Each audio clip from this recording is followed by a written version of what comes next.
My name is Hussain Abbasi. I am a head of technology at a local company here called ChaiOne.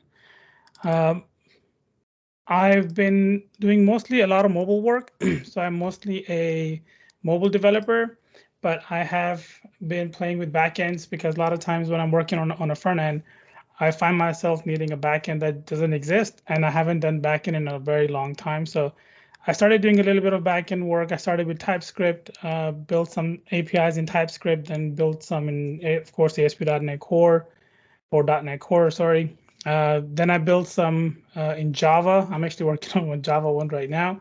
And then I came across Go, and I just loved it.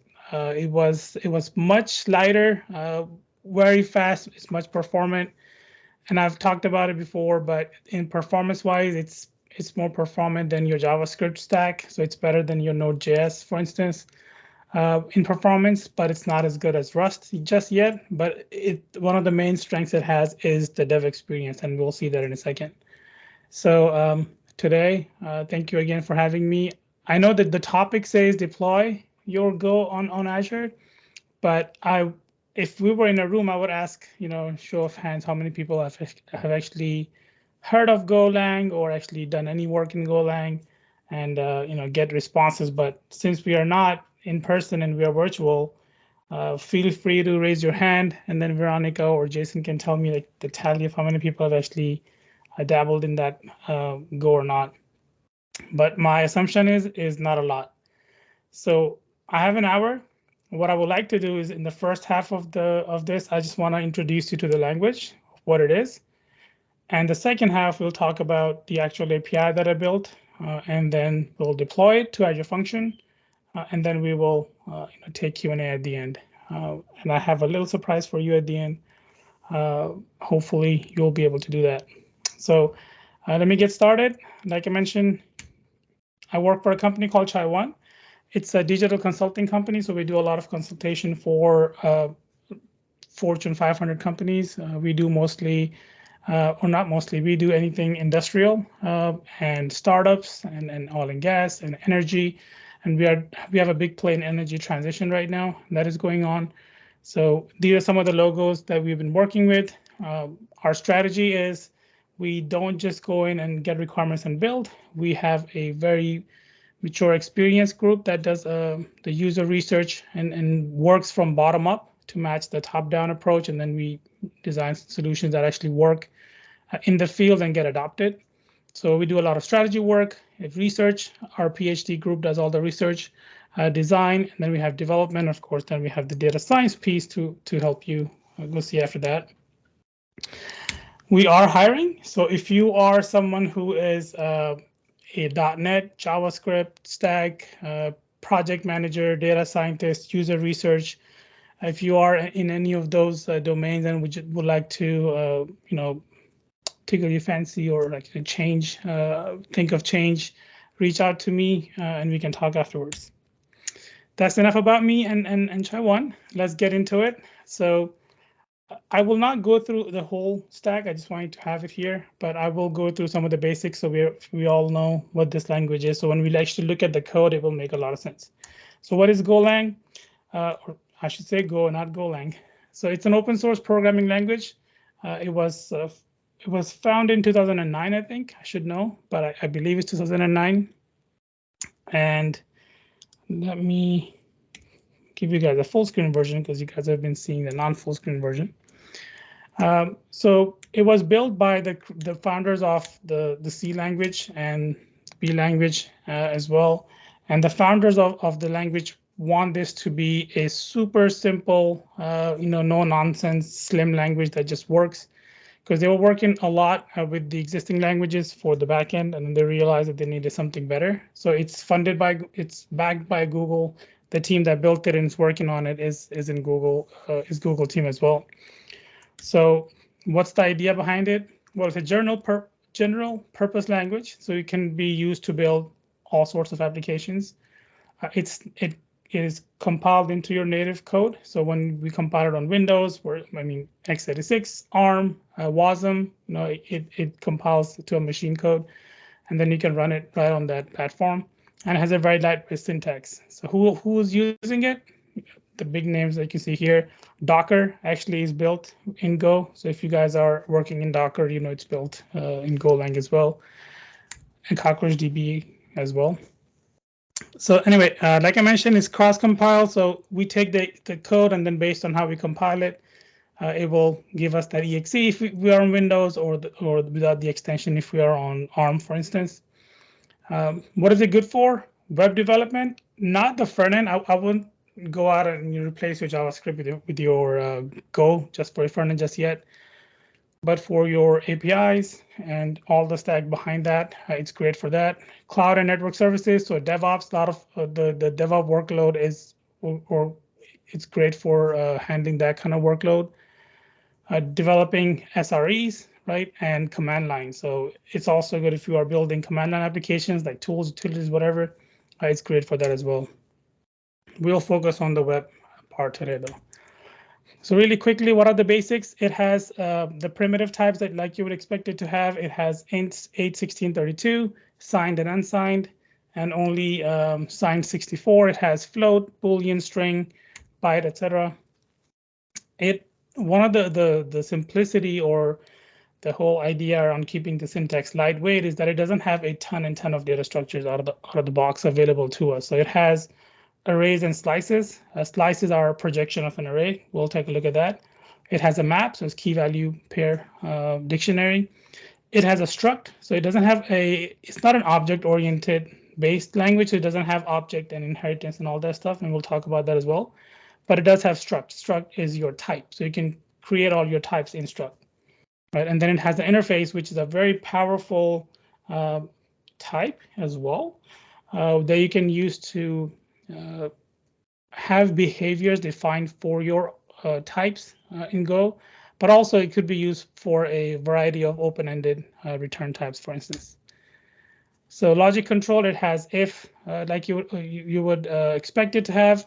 There is an if OK pattern, which we'll take a look at, which is pretty cool. It kind of saves us a bit of typing. It has for loop, it has for range loop, which is awesome. You will see that in a second as well. And then it has a switch. Now, you don't see do while, and all those loops in here because you don't really need them. The for loop is pretty much good for all those scenarios. So let's take a look at some of the quick code thing. How do we declare a variable? Just basics. We start with the keyword var, then the name of the variable, and then the type of the variable. So in this case, var name string. We can also declare and initialize by doing this. But a lot of places in Go, you will see something like this, which is declaring and initializing at the same time by using the := sign. So you will see this a whole lot in the code than the top two. You will see the var keyword when we are declaring items in the beginning of your code and then initializing somewhere else down the line. But if we are doing everything within a block of code or in a scope, then you'll probably see them all like this. And then there's a concept of I don't know what the actual word is, but I call it throwaway variable.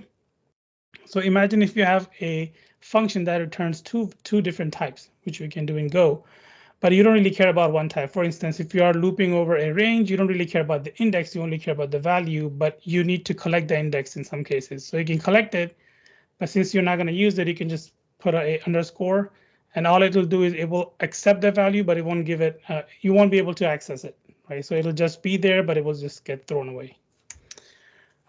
Functions and method, very simple. We start with func keyword, the name of the method, and then the block. We can also have anonymous functions. So if you don't give it any name, you can just leave it blank. The return types. So in this case, you put the return type after your method declaration, right? So in this case, it's just a single return type of int. You can also return multiple types. So in this case, you are seeing that there is a person object and an error object being returned in that order, right? So when you call get person somewhere else, you just need to know you will get these two values in that order. And then there is this function where it can have a number of variables separated by comma, so you can use that. Now we can tie a function to a type. So for instance, get full name. If we put the type before that, between the func and the method name, then that method will only apply to that type. So you will only be able to do person.getFullName. You won't be able to do that on any other type because this matches the signature of that. Right? So I know it's a little off if you're coming from .NET world, right, where things are just different. You will have this function within a class and it'll be public or protected or something, and then you will just use the dot notation. You will still do that here, but it won't be inside that code. It'll live outside of that type, but you will attach it to that type by doing that. Arrays and slices. I know I'm going a little fast, so just bear with me, right? And if you have questions, feel free to ask, but I want to show you the actual code and not spend a whole lot of time on the slides. But I don't want to show you this in the code because it'll take longer. So a slice is just a projection on an array. What that means is there's actually an underlying array that the slice is using, but you don't have to worry about it. Just let the slice do the work for you, resizing and all that stuff for you. So you don't have to resize the array yourself. And what happens is, for instance, here I have a slice or an array called integer. It's an array of integer with 3 values in it. And if I pull out the length of this array using the built-in length function, I get 3 back.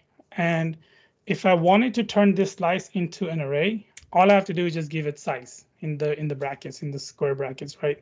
So if I give it a size, it becomes an array because now I'm dealing with the actual underlying array.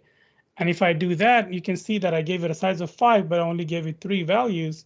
It filled in the rest with the defaults of that type, which is zeros. And if I pull the length now, I get the full 5 length for the array as opposed to the other one. Pretty straightforward stuff. Map is as simple as it can get. It's kind of weird, but you'll pick it up once you see it, once you use it one time. So for using the dictionary or the map key value pair, you just have the word map. The key is in the brackets and the value is right next to it. So if you see I'm initializing a map in M, I'm telling it it's a map where the key is going to be string and the value is going to be an integer, right? And I knew up this by using those curly braces, empty curly braces. And then to write into that dictionary, you just do like you would do in pretty much any other language. You just have the M, give it a key, give it a value. When you print that, you get this representation of the key, which is actually pretty nice. So you don't have to worry about overriding the toString like you have to with some other languages, right? It's pretty neat. Whew. So I ran through some of that stuff. I hope it made sense. It wasn't too out of the whack if you're coming from C# background. Now, this is where things change a little bit. So we already know what struct is, right, from other languages, which is fine. In this case, I have a struct called vehicle that has 2 properties, make and model. They're of type string, right? So you see that there. Now, what I don't have here is, well, let me just go in here.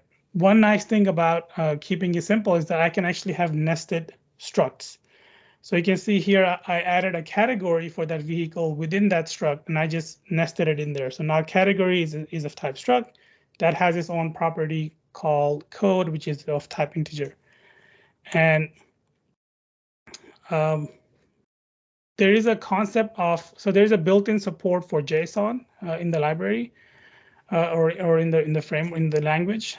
We bring in this package called encoding the JSON.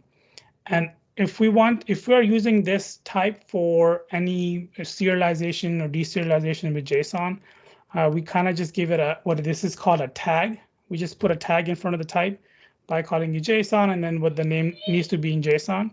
So when you serialize or deserialize, it will give it those values. So you can see I have a make, a model, and for category, I have the category JSON, but that's after the last curly brace, right? Okay. Now, composition over inheritance. Like I mentioned, there is no Go is not based on OOP, so you don't really have inheritance per se, but you can compose your types. So in here, you have a type vehicle that has 2 properties, and then you have a type car that is a vehicle, right? But instead of saying car struct, extends or colon or whatever, we just put the vehicle type within our car type. So now that vehicle type becomes part of the car. So now you have the make and model properties available in your car as well. How do you initialize this? It's pretty simple. So now when you are creating or composing a car object, you just create a new car object and then pass in the values for the vehicle by passing in a vehicle type and then the speed. Or if you simplify it at the bottom, just say car, vehicle, make, model, and then the speed. Right, so it's a little different, but once you play with it, it will make a lot of sense. And we will see an example of this in the API code I'll show you.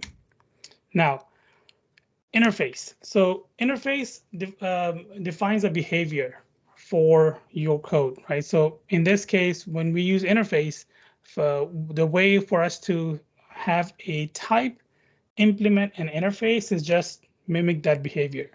For instance, if we have an interface called drivable that has an interface that has a method called drive, then if we have any type, any struct that has or implements that drive method, will now implement that interface. So then we can pass in that type for the interface wherever it needs to, as long as it has the matching signature. So in this case, you can see I have a car and a truck. They both have a drive method, so they are implementing the drivable interface. But then I also have vehicle that has more than one interface implemented. It has the drive and the fly. And the fly belongs to a whole different interface, which is flyable. And then let's just say plane is just fly, and vehicle could be a car or a plane. So it does both. So it matches the behavior of your interface and not, right click implement interface stuff that we are used to in .NET.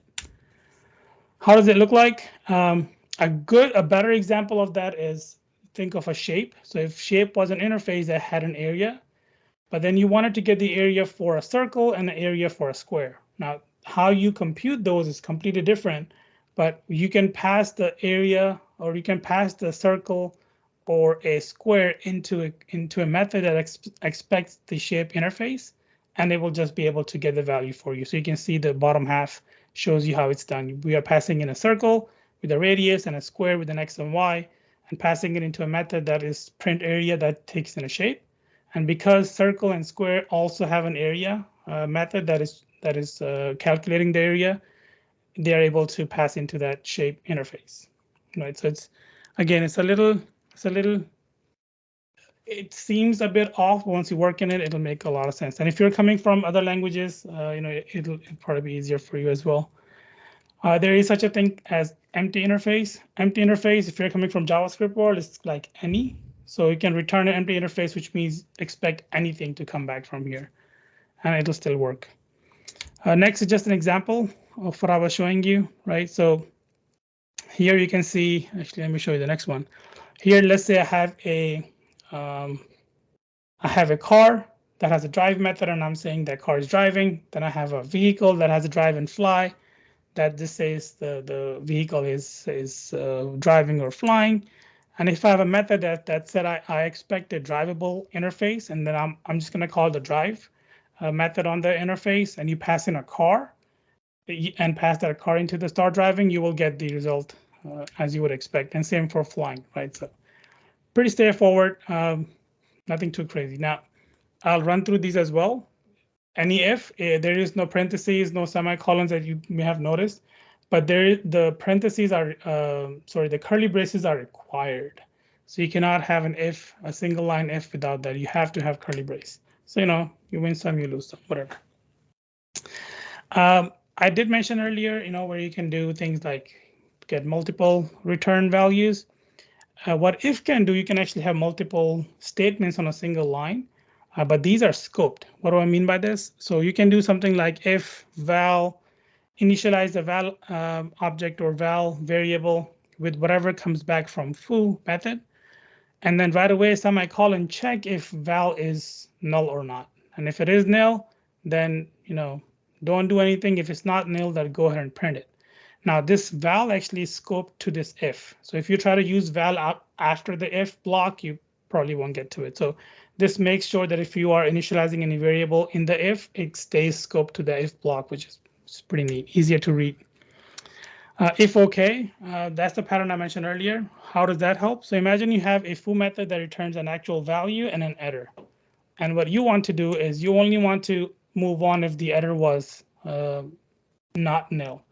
And this is just like what we did before, but instead of error, you will do something like this. Where it comes in very handy. So imagine if you're trying to get a value out of a dictionary and the value doesn't exist. Instead of crashing or throwing an exception, you will just get a false, right? So here the pattern is if OK means if get me the value comma d OK, which means if it exists or not out of this map for this key. So that call to map will return false if that value doesn't exist. And you can say, oh, do something with val if OK. And you can see OK doesn't have if OK equals true and all this. OK means like by itself means it's true. So it's pretty neat. For loop, like I said, it does a bunch of things. It's one loop, to win them all. So you have the traditional condition cursor loop. You have infinite loop. So it's like a while true. So you can run as much as you want until you want to set your own break. It has a conditional, so you can have for condition and then continue going. So after every block, it will check the expression. And if you want to get out of the loop, you use your break or continue, which is, sorry about that, it's ringing. Too many devices in my room right now. OK, so now let's talk about my favorite thing, which is the for range loop. So what for range does, you can run that for range on any collection in Go. And the range method will, or the range operator will return different values to you based on the type you're running it against, or the collection. So imagine we have an array of 2 strings, hello and world. If I run the for range, I can get the index and the value at the same time. So it's kind of like the for and the for each loop, play together with the index. And here we have, so you can see I'm saying for the first variable is index, the next one is value out of the range ARR, and I'm printing them out. And it is giving me the index and the value. And imagine if here we didn't want one of the two, so like we don't care about the value, we just care about the index, or we don't care about the index, we only care about the value. We just use the underscore and it just kicks it out.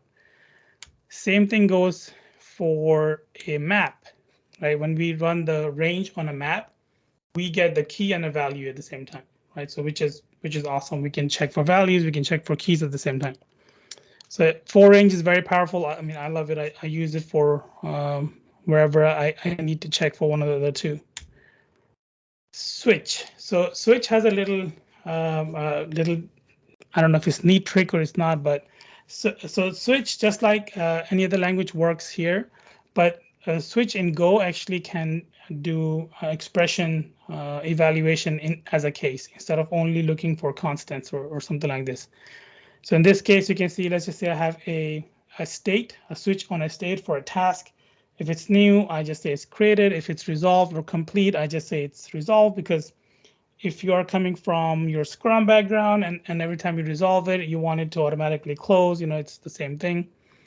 But you can also do things like this, where you can switch on today and you can actually initialize it as a variable.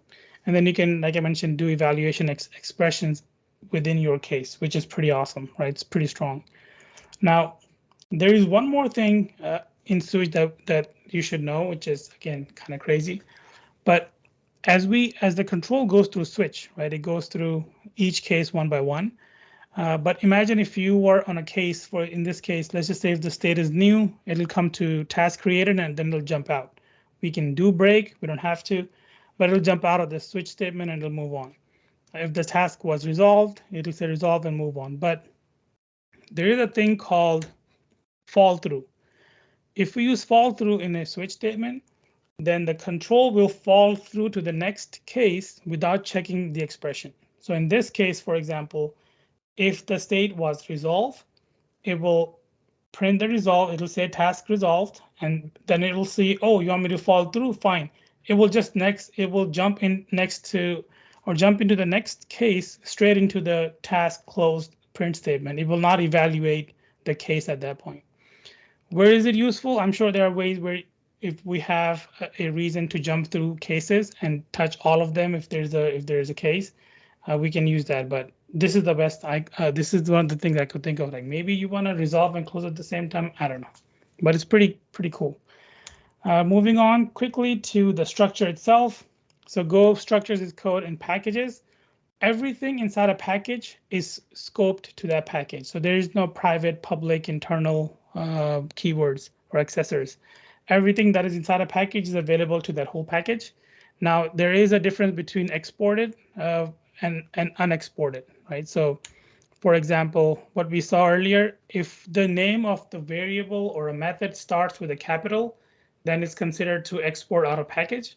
If it's lowercase, then it's only scoped within the package. So you will see when we go through some of the code that all the function method names for all the external libraries or even internal libraries start with a capital, but internal methods are all lowercase, right? So it's pretty convenient. So generics, I'll run through this really quick. So generics is kind of new to the language. I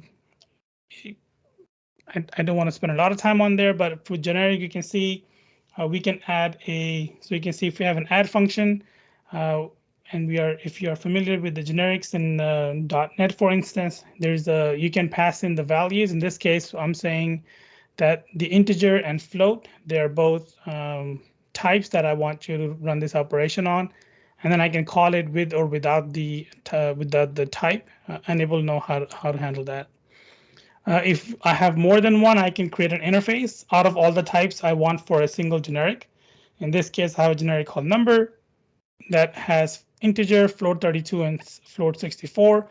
And then I can say add the type number and then bring in the t from there and return that. So pretty there. So goroutines are the main or one of the main reasons you would want to use Go language in the first place. So what are goroutines? Goroutines are user threads, execution threads that run in your application. They're not OS threads, so they're not expensive. We can have as many routines as we want. They're all very cheap because they're running on the same user thread, and then they come back to the main thread when they're done. Well, they don't come back. They're more like fire and forget, but we can get information out of them, right? And then I'll show you how that is. So what are goroutines? How do you actually do call a function as a goroutine? All we have to do is just add the word go before a method, and it will turn into a goroutine. Now, imagine you have a function like this one. I'm doing two things here. I am calling foo, which is a method at the bottom, you can see, as a goroutine, or I'm just wrapping it within a function, which is within an anonymous function to call it. And I would have to put parentheses at the end of the last function for it to execute, right? Otherwise it won't execute.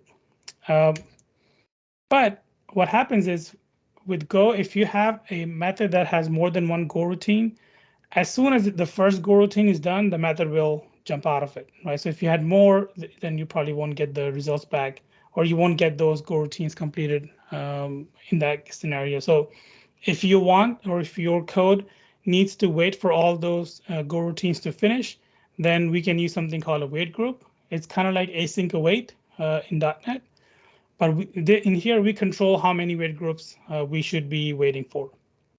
So in this case, you can see it's a bad example. I'm only waiting on one, but to show you how it works, I have a function that I have an anonymous function that's a wrapper function. I'm doing something in there called foo, and then I'm calling this thing called waitGroup.done. So you notice I said add one and I said done. As soon as that number goes down to 0, my waitGroup.wait method gets triggered, and then I can move on in the execution. So this is great. You will see it makes sense when I show you the example. Now, remember I said goroutines were fire and forget? Well, what if one goroutine needs to talk to another goroutine?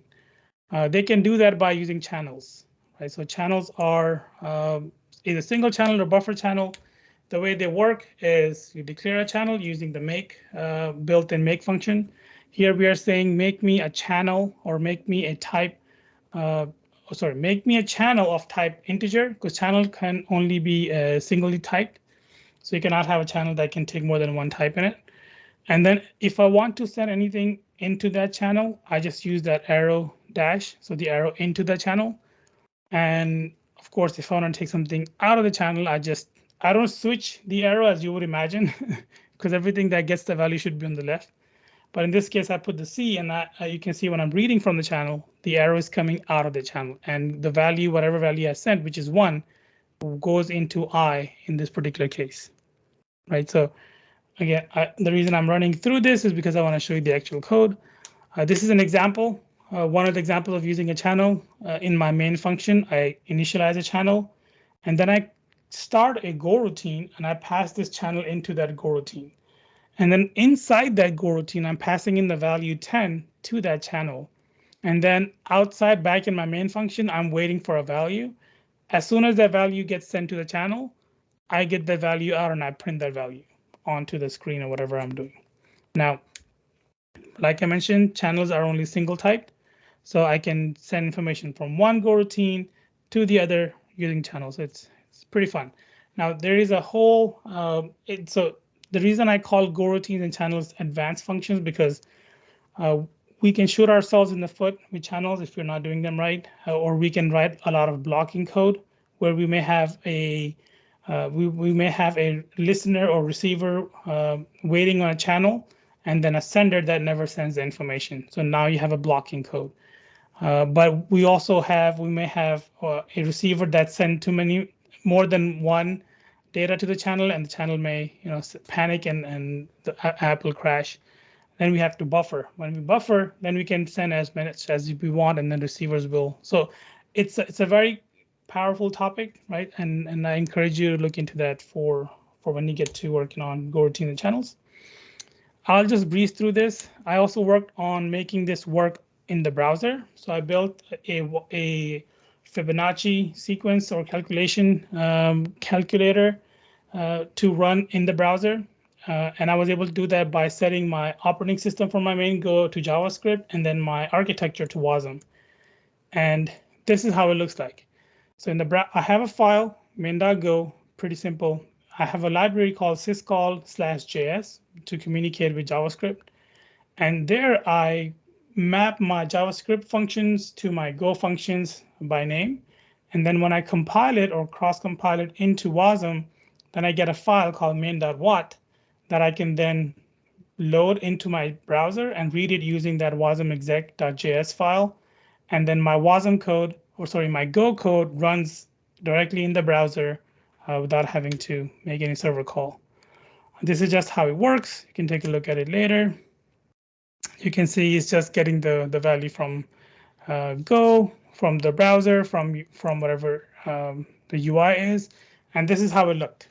So you can see I tried it on all three browsers. I send in a limit. I press the button. It runs. It creates it calculates the value, and then it just tells me how long it took to do that. Right? Not very efficient, but it works. Whew. This is what we've been waiting for. So now I want to jump into code. Now, you will find that most of the the world uses VS Code. I use VS Code as well. Can you guys see my screen? You probably cannot see my screen at this point, but you're about to see my screen, which is right here. Let me know if it's hard for you to read what's on the screen. If not, then I'm going to continue. So, all right, cool. Well, how do we actually? All right, cool. How do we actually get started with Go? I can do that later, maybe at a different event where I can go through how to start Go. But I am using a different IDE than VS Code, but it works perfectly fine in VS Code. I've done it in VS Code. So here, I wanted to show you my code structure first. So what I have here is, this is my project directory, and I have three folders here. I have a source code folder, I have a build folder, and then I have a az-functions folder, right? So the reason I have it this way is because I want my code to be built separately, and then whatever delivery mechanism or distribution mechanism I'm going to use or deployment, I'll use that separately. So if it's Azure Function, if it's Docker, if it's AWS, whatever the case is. So in my source code, I have a file called main.go, and then I have handlers that we'll take a look at. We have services, and then we have models, and all that is in here. So let's take a look. So in here, what I'm doing is I'm using a library called Gin to create my. It's a framework to write your REST APIs in. Now there is a HTTP package that's built into Go. It's a first-class package that also has a REST capability, but I'm using Gin just because it kind of takes some of that code and makes it easier to work with. So we import, and as you can see in the Go code, when you do import, this is same as doing import FMT, import log, etc., etc. I can have multiple import statements, or I can just have one import and group them in a parentheses. So you can see that this is my main package. So we always need a main package for our code. In the main package, I have a main function, which is my starting point for this application. And in this application, what I'm doing is I have a method called setup server, and I have this thing called a router. So this is coming from the Gin library. Yep. From the Gin library, I just call the default, which gives me the router. And then I want to set up some routing on my onto my my local server. So what I have here is there are two ways for me to do it. So what I'm going to do here is I will set up a get. So I will say router.get. I'll give it a path, and then I can either have a function directly in here, right? So in this case, I'm saying my handler is a function that takes in the context and returns. So the context will return a JSON where the status will be OK and the response will be this, right? But you don't really want to do this everywhere, right? So what you will have is something like this, where you have a get and you'll probably have post, put, patch, all these. You have the endpoint with maybe some query paths in here, which I do, like city, state, and state. And then I have a handlers package, which is up here, that has a get weather that it gets called, and then this one has get alerts for state. This is a weather API, by the way, that returns some weather information.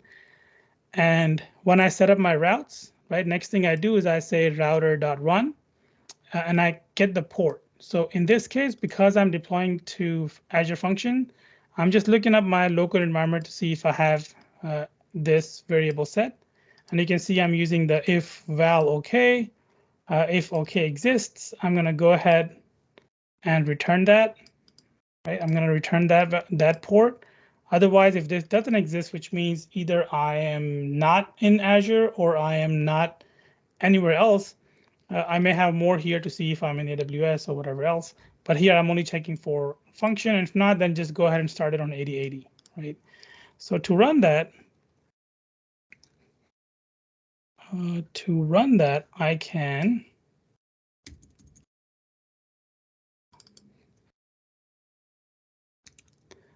I hope you can see this.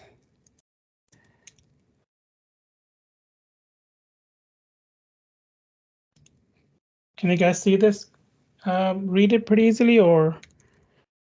Yeah, that looks good. Okay, now I hope you can see it now because it's pretty big. Okay, so this is the same file I was showing you earlier. So we have a few files. We have the go.mod, which is just the module that I showed you earlier. The sum is kind of like the packages file, where once you run the mod, it brings in all the dependencies. Then the blue are the folders, handlers, model services, and then I have a main.go file, right? So this is the same file that we just saw, right?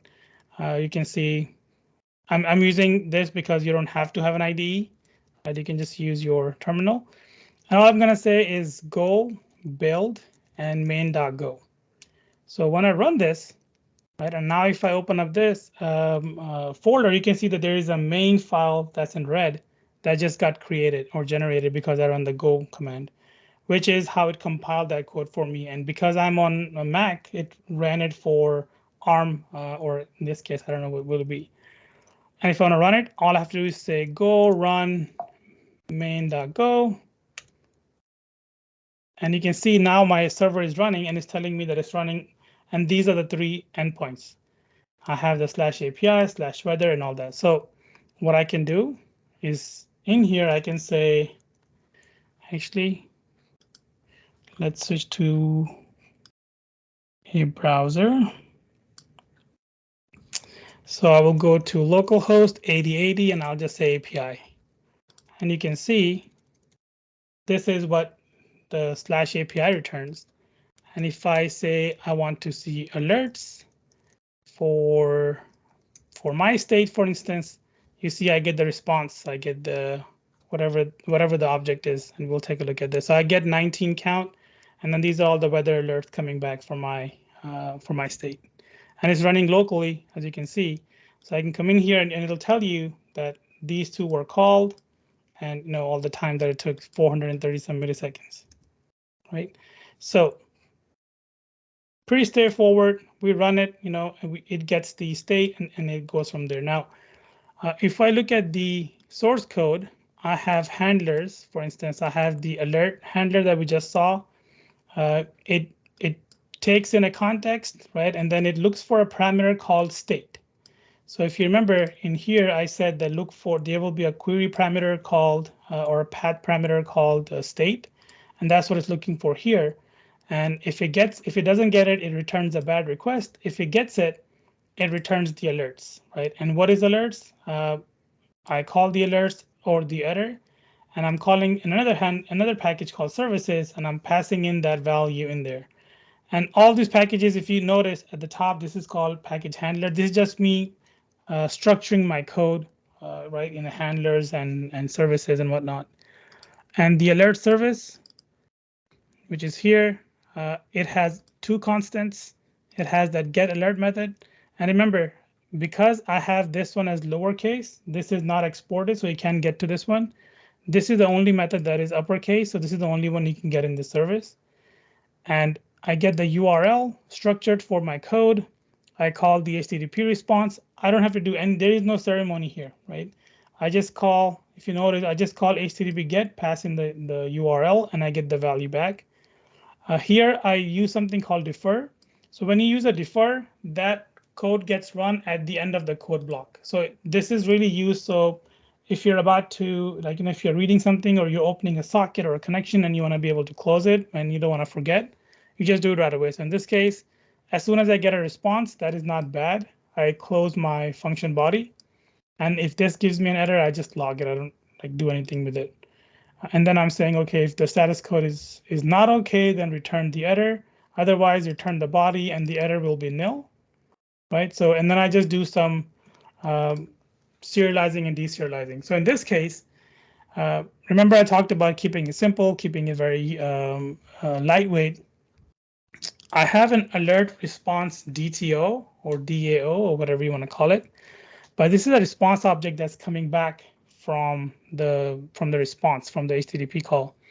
And here, instead of creating another model and then just throwing it out there, I just create an inline struct, and I just use that to deserialize my incoming object, which is pretty neat. So I just said, hey, there's an alert response that'll have updated, that'll have alerts. And in here, when my actual model alert is here, I'm setting the values to my alert, the count, and then the actual array of all the alerts that come back. And this service then goes back to my handler, which gets a response here, and then I get c.json, status is OK, and the response is alert, right? So that's what we saw. There is a more complicated one, which is the weather, right? I'm not going to go in all the detail, but it works exactly the same way. But this one has a few things, right? So this one it makes two calls, first of all, to a server that it needs to wait on. So I couldn't just spin off a goroutine and then not wait for it. So here what I did is I said, OK, I'm going to get the city from the given text because I'm using ArcGIS for this. And then when I get the location, I get the coordinates. And once I get the coordinates, check this out. This is the main meat of this function. So I'm calling in 6 coroutines to go get different items for a weather response. Get me the alerts, the observations, the hourly forecast, the daily forecast, the rain forecast, and some other product.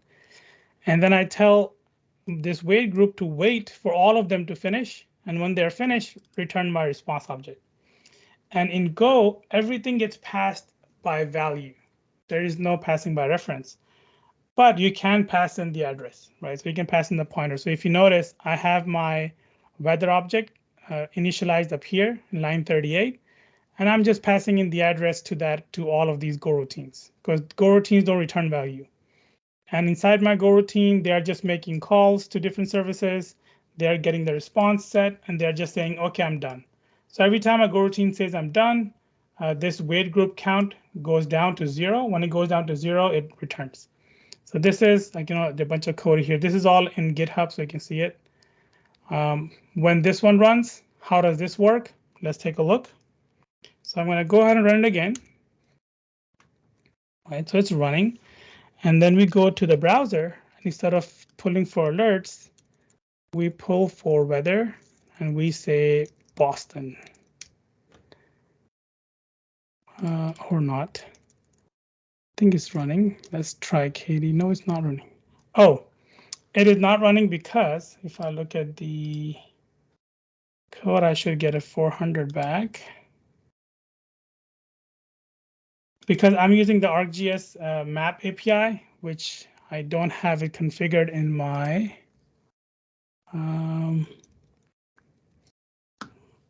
don't think I have it configured in my IDE. Well, I do have it. Yep, I have it.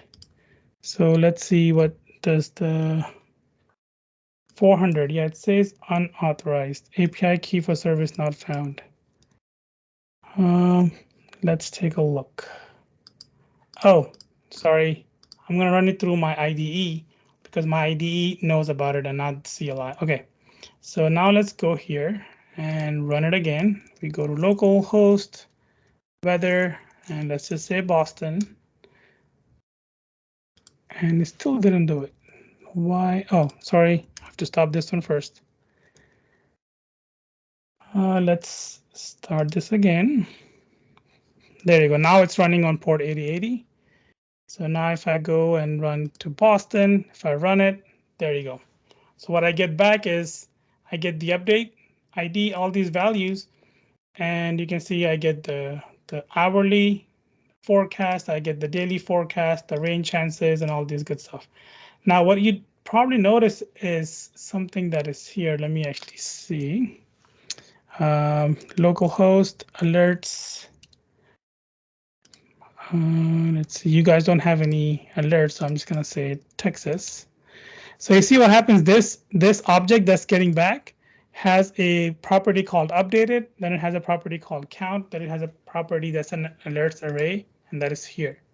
So I have embedded the same object in my weather response. So my weather response alert property looks exactly the same, right? I named it active alerts, but it has update, count, and then the alert, right? Which in your case is empty. So that's just a quick little tour of the Go APIs itself. Now, how do we actually publish it to Azure? So to do that, let's switch over to Azure. This is my function app. So in my case, I did the setup of the functions app in the browser and in the portal. And you can see that currently I have two APIs in here. I have an alerts and a weather API. So if I go to Go, let's just pull Texas, why not? So if I go to that, you will see I get this. I don't know why I don't have the nice UI, but you get the point. So this one returns the update, the alert count, etc., running on Azure. So what I'm going to do is I'm actually going to delete these two. Do I want to delete them or what do I want to do? Let's just delete them. Oh, I can't touch it in here. OK, so let's take a look at how we actually deploy. No worries. So for me to deploy, I have to do a few things. So let's just go back to my AZ function folder.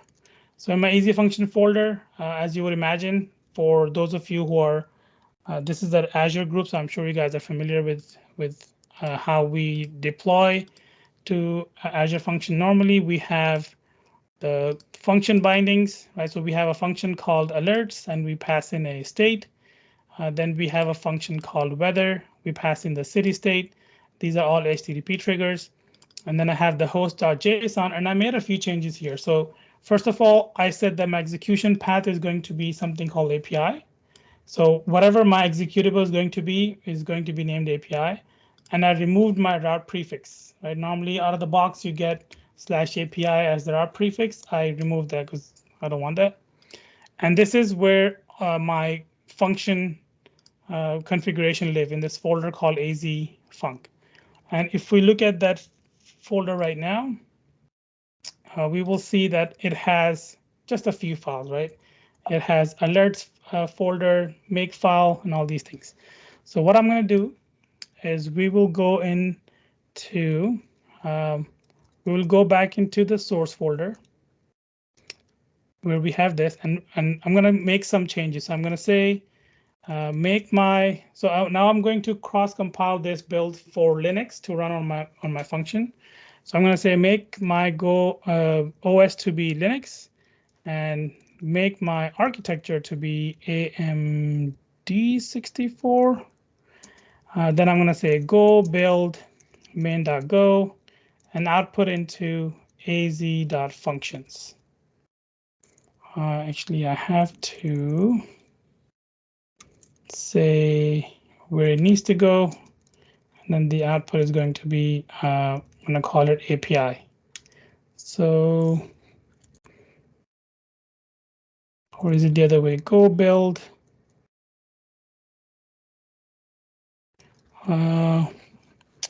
Let me make sure what the syntax looks like. So go build, I'll have to do the output, then the folder and the file. Okay. So I have to say go build, the output will be, wait, main comes after that. Okay, go build output in this directory, which is the Azure function. And my file will be main.go and the name comes, okay. So I'm gonna say the name of my file will be API. So if I run this, it will take a second and, okay, more than a second. And there you go. So now if I go back to my AZ folder, you see that there's a new API file. That's the actual function that will get deployed. So now within my, I can see my host.json within my Azure folder where my function configuration is, I can deploy.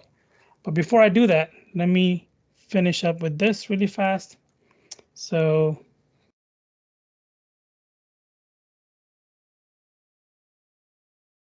nope, that's not what I wanted, but let's just run through it really quick. All right. Here. So now when we are ready to actually deploy this, I'm going to show you two different ways of doing that, right? First is the actual CLI that I'm going to show you now, and then the GitHub Actions, because I'm sure you will not be doing this manually in your code, right? So this all this code is here, and I'll show you in a second.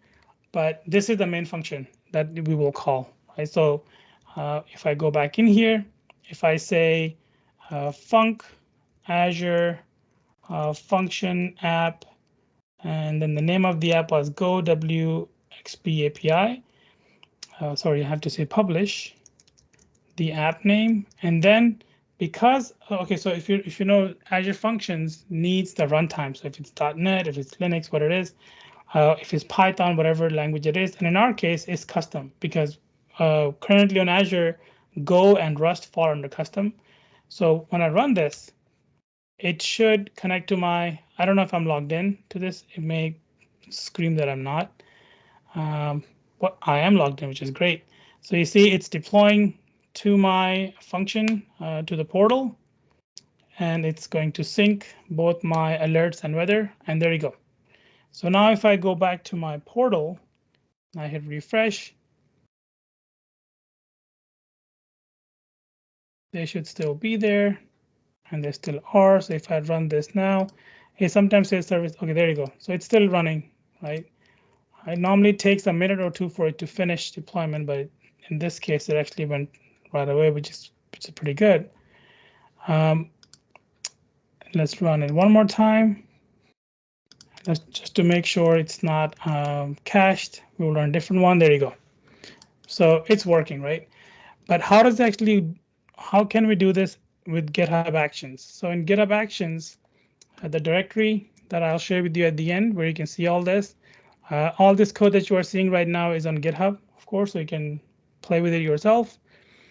I have two workflows. One is every time I do a pull request, all it does is just runs a build just to make sure that it builds and runs the test. And then when it's done, it uploads the artifact. Doesn't really need to do that either, but it does that. But the main one is publish. So in this action or my workflow, every time I push to my main branch, I'm setting up my environment variable. So I've set up my OS architecture, my build output path. So you guys remember it's AZ function, and then my artifact name, right? So I set all this up here, and then of course I run the job. So first I have to say I'm running an Ubuntu, then go ahead and set up my setup Go. So I'm going to set up Go at 1.18 version. And then I'm going to go and build this. And to build it, I'm going to run this command where first I change directory into source. And then I run the same command I ran in my command prompt, which is go OS, go architecture, go build verbose, so I can see what's going on. Output, and the output is going to be the build output path / artifact name, and then main.go. So what this step does, it creates that file, and when it creates it, it places it in that AZ function folder. That what I do next is I just upload it, right? So here I'm using the upload artifact GitHub action, and I'm saying name it the artifact name, and then put everything that is in the build output folder. So remember, this is important, that I'm saying everything in this folder, upload it and name it this artifact. And of course, I don't have tests running right now. I mean, tests to run right now, but this is how we run the test. And the next main important thing is publish. Now, there are two ways to publish, and I'll show you both. First things first, I download the artifact with the same name that I uploaded them to. And I log into Azure using my secret credentials. And for those of you not familiar, if you go to your repository, and if you go to settings, on your left, there is a secret folder, secret option menu.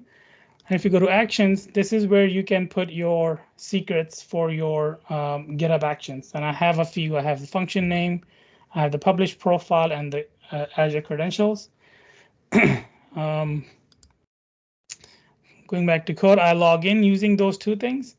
And then I run this functions action step. And this is actually pretty cool. I didn't like it at first. I don't know if I like it still because it's too much of an abstraction and black box for me. But all I have to do is just give it the actual app name, and it knows where it is right now, and it has all the it has downloaded the artifact. So it will upload this artifact straight to my Azure account using the credentials that I provided it. If you don't want to do that, you can also do it manually, which is right here. I left it here as competent, so you know what it is. For that, what I do is instead of using that action, I set up the CLI tool. So I just do what you would do on your local machine, because GitHub Actions is passwordless, which means you can run sudo commands without having to get a prompt for password. So in here, I set up the repository. I pull down the package for Linux. I do apt update, and then I just install the CLI tools. And then here I run the same exact command that I ran locally, which is function Azure function I publish, the name of the app, and custom. And it does the same thing, right? So if I was to show you this in action, I will go back in here. I will just update my README file, and let's just make a change. and we will save it. Now I could go up to actions and just rerun the last action, but I wanted to show you how it actually works. So this is you can see the version number on this particular one is 20. I'm not versioning my stuff right now, but what will happen is in my code, you'll see it is going to set up Go environment. It is going to build it will bring in all the dependencies that my code needs. It will build it, and then it'll upload it to upload my whole az-function folder with the built-in with the built binary of the API, and it's doing that right now. It's going to test. There's nothing to test, so we'll just quickly pass all this, and you can see on the left build pass. If you go to publish, it is going to publish this as well. Now, what happens is if something goes wrong here, for example, if you passed in the wrong location for your artifacts, or if you didn't pass in the runtime properly, it will actually remove your functions from the portal or from Azure, because it will not know what to push, and your functions will just disappear. And then you have to just push a new one for them to go back and get synced. And here you see I logged in successfully. I'm publishing based on that, using the function action step or GitHub action step from the marketplace. So this is all available. I didn't do this one myself. It is publishing. Once it's done publishing, it will log out. So in my case, if you notice, I'm logging in and logging out manually into Azure just to be on the safe side. And it is publishing. I think it's done publishing.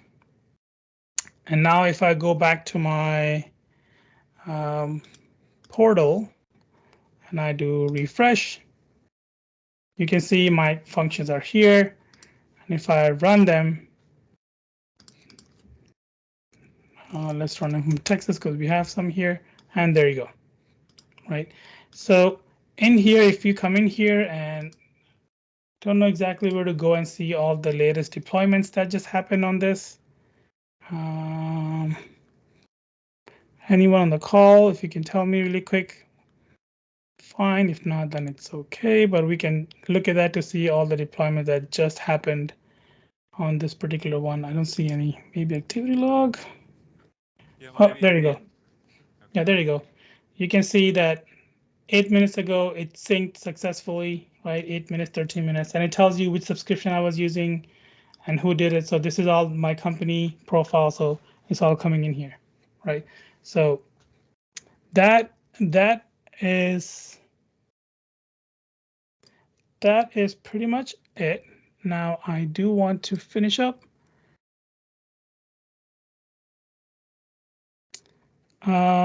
We did this, and then when it's all said and done, you should see it there. So quick recap. Why use Go? I know that we went through a lot, but I hope what you noticed was how simple the language itself is and how easy it looks like you can pick up and work with it, right? It's if you're coming from C#, it shouldn't be very, very different. It's pretty easy to pick up. So I hope you will play with it, like consider it for your APIs. If you have a need for really performant APIs that could run anywhere, definitely consider looking at Go as well. So it's perfect. It's great for cross-platform use cases. Easy to learn dev experience. It's performant. It is coming up it actually picked up steam in 2021 when I guess everybody was back to their working from home and realized that they needed more. Their workload on their systems got pushed to the limit, so they realized they need to look at some more performant technology. So Go came back in the picture a little bit more. So it picked up steam in 21, and there are a lot of now Go conversations around Go about people learning Go, where to go learn Go. People, the jobs posting are more and more asking for backend Go as well. So, and it's easier to learn than Rust at this point. So I think it's pretty cool. I pulled some stats, so you can see it's number 4 most wanted from 22 Stack Overflow survey. If If you don't like the survey, don't at me. I don't really care about the survey, but I do read it every year it comes out, and it gives me a good indication of what's going on. And then it is one of the top paying jobs as well because of all the demand. So resources, how can you actually get started? Really quick, if you go to go.dev today, they have a playground where you can start coding without installing anything. Just go to the website. Why don't I show you? So if you go to go.dev, it'll take you here. And if you go to .dev/play, you can run Go directly in the browser. So it's pretty cool. You can do a lot of the use case. You can learn you can learn a lot of the concepts directly in here if you wanted to. I wouldn't, because if you work a lot on a code and you want to save it and come back to it, then you lose all that. But it's really good place for you to go and play around with it. If you want to go just see some of the codes that I was showing you during the presentation, if you go to tinyurl.com/go snippets, it will bring you to my gist that I put together a while ago that talks to you about variables, arrays, map, loop, types, generics. I have a Fibonacci calculator in there, goroutine, channel, and interface examples. Right, so all this code is here. Just look at it, play with it. I remember I was talking about circle radius and square area and circle area, etc. So it's all in there. If you're interested, if you're a JavaScript developer and you want to see how you can maybe use some of the Go libraries within your browser, my GitHub repository is right there. It's called WASM samples, and the one we just looked at is called Go WX API. WX usually stands, for those of you who don't know, WX stands for weather, right? So Go Weather API is there, and for anything else, you can find me on Twitter. That's my handle, Hussain Abbasi, and my GitHub. And that's it. Thank you very much for coming along and sticking it out for this long. I will take any questions if you guys have at this point. Any questions? How are we doing on time? Yeah, we're doing fine. Yeah, great. I guess you covered everything, so good. No questions. I would like to think that, sure. One of the promising things with Go for me is the containers are so much smaller than .NET. Yes. So if you notice, even with .NET 6, we are in the .NET world, we are coming to this new idea or the new way of doing things, which is to minimal APIs and minimize a lot of the boilerplate noise. But Go, because it's built out of the gate as lightweight, it still feels very light. Very cool. And yes, if you noticed, I shouldn't say this.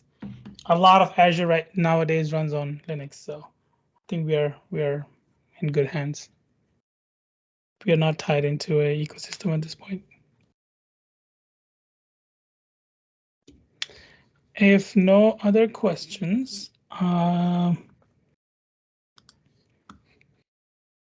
would encourage you guys to just go here, copy paste this whole snippet into your VS Code, and once you install VS Code, copy paste it there, and then just comment all these and then run one by one and see what's going on, right? How are the variables working? How do the arrays work? What happens in a map? How does loop work? Struct, vehicle, we talked about all these things. Fibonacci number, this is using a cache, so it's super quick. Using memoization, this is the slower version where, so you will see, a lot of these examples are there, how they work. Go routine, this one has 3 go routines running. You will learn running this code that they will always come back in different order, not always, which tells you that there is no order to these. Whenever they finish, they finish. Then channels, just play with that on your sending stuff to the channel, receiving it back. Then work with generics, which is pretty fun, which is right here. I'm really good at naming stuff, so I call this addable. So you can add these things because you can also add a string, right? So if you pass in a string to addable, 2 strings, it will send you back a concatenated string, which is as useful as you can make it. And there are some interface things, and at the end, yep, that's all the interface work. So a lot of stuff here just to get started and play with. So, yep, that's it. That's all. I'm going to go ahead and stop sharing. All right. Well, thank you for the presentation. Right. Good to actually see getting it running in functions is something I just hadn't gotten to yet. It's really cool. Thanks. Absolutely. Yeah, that's one of the first things I did is how can I bring this to Azure? Because most of my clients are in Azure. So if we are working with so we worked on a firefighter LMS system that was being converted into Go, and they wanted performance, and I was like, how can I bring this to AWS, Azure? I mean, and because I think they were on AWS and we are Azure, so that's why I started getting curious on Go and Azure. And then there isn't a lot of documentation out there because Go and Rust kind of get lumped into the same support links. But if you just play around with it long enough, you'll get it. Awesome, thanks. And thanks everyone for coming. Thank you. And I'll get this posted up on the YouTube channel probably tomorrow morning and put a link in the meetup as to where it's located. Great. Cool. All right, thanks everybody. Have a good night. Bye-bye. Bye. Good night, thank you. Thanks, Hussain.